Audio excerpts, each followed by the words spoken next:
نحمده نصلي على رسوله الكريم اما بعد فاعوذ بالله من الشيطان الرجيم بسم الله الرحمن الرحيم قل لا اسالكم عليه اجرا الا المودة في القربى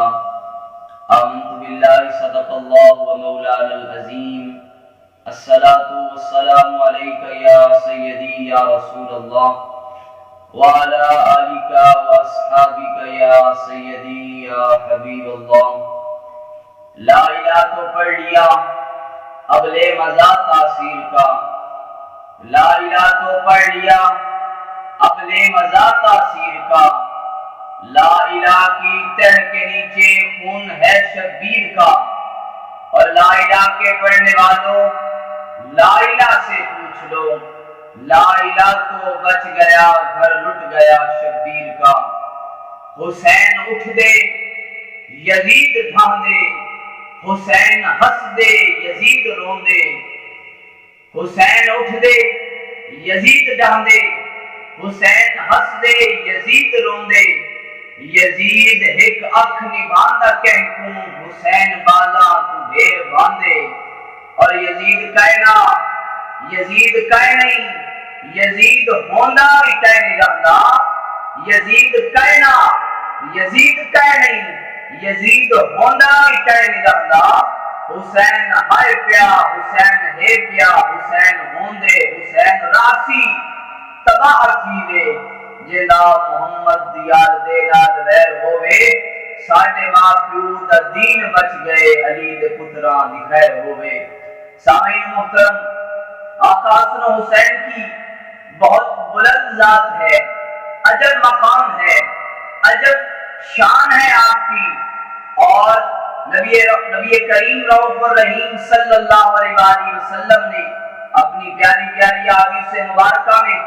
آقا حسن و حسین کے بارے میں بہت سارے ارشادات فرمائے ہیں۔ سامعین محترم، وہ حسن و حسین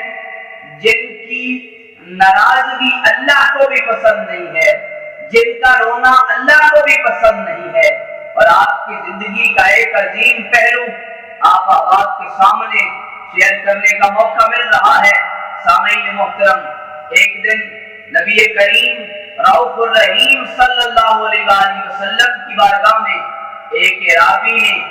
ہرنی کا ایک بچہ میرے آقا کی خدمت میں پیش کر دیا، تحفے کے طور پر دے دیا، اور آقا حسن پاک وہاں موجود تھے، جو ہرنی کے بچے کو دیکھ کر عرض کی نانا جان یہ ہرنی کا بچہ آپ مجھے دے دیں۔ تو سامعین محترم، اللہ کے پیارے محبوب صلی اللہ علیہ وآلہ وسلم نے وہ ہرنی کا بچہ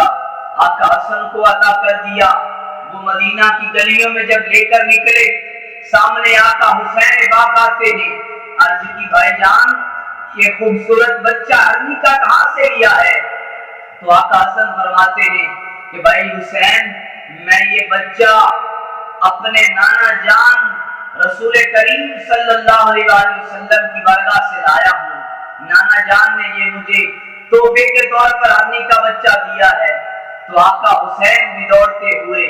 میرے مصطفیٰ کی بارگاہ میں آتے ہیں، عرض کی نانا جان جیسے میرے بھائی حسن کو ہرنی کا بچہ دیا ہے، مجھے بھی ہرنی کا بچہ چاہیے۔ میرے آقا فرماتے ہیں بیٹا وہ ایک ہی ہرنی کا بچہ تھا جو میں نے اسے دے دیا۔ تو سامعین محترم، اللہ کے پیارے محبوب کے عظیم نواسے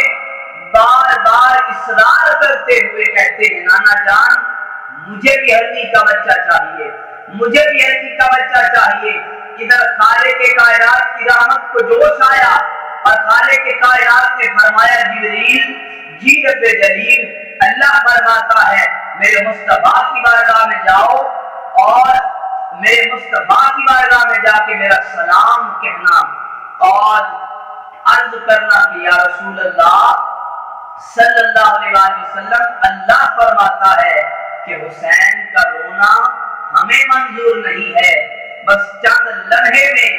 اس کا انتظام ہو جائے گا۔ تو سامعین محترم، چشم فلک نے وہ نظارہ دیکھا کہ ابھی آقا حسین اصرار کر رہے تھے کہ جنگل کی ہرنی دوڑتی ہوئی اپنے بچے کو لے کر مصطفیٰ کریم کی بارگاہ میں حاضر ہوتی ہے اور عرض کرتی ہے یا رسول اللہ صلی اللہ علیہ وآلہ وسلم، میرا ایک بچہ راوی پکڑ کے آپ کی بارگاہ میں لائے ہیں، یا رسول اللہ خالق کائنات کی طرف سے یہ ندا آئی ہے کہ پہلا میرا بچہ حسن کے حصے میں آیا ہے، دوسرا حسین کے لیے ہے، میرا حسین رو رہا ہے، اے ہرنی جا اور اپنا دوسرا بچہ بھی مصطفیٰ کریم کی بارگاہ میں آقا حسین کے لیے پیش کر دے۔ تو سامعین محترم، وہ جنگل کی ہرنی جو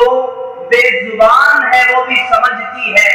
کہ اللہ کے محبوب کے نواسوں کی شان کیا ہے، مقام کیا ہے، عظمت کیا ہے، مرتبہ کیا ہے، اور اپنے بچے کو لے کر مصطفیٰ کریم کی بارگاہ میں حاضر ہوئی اور اپنا بچہ پیش کر دیا۔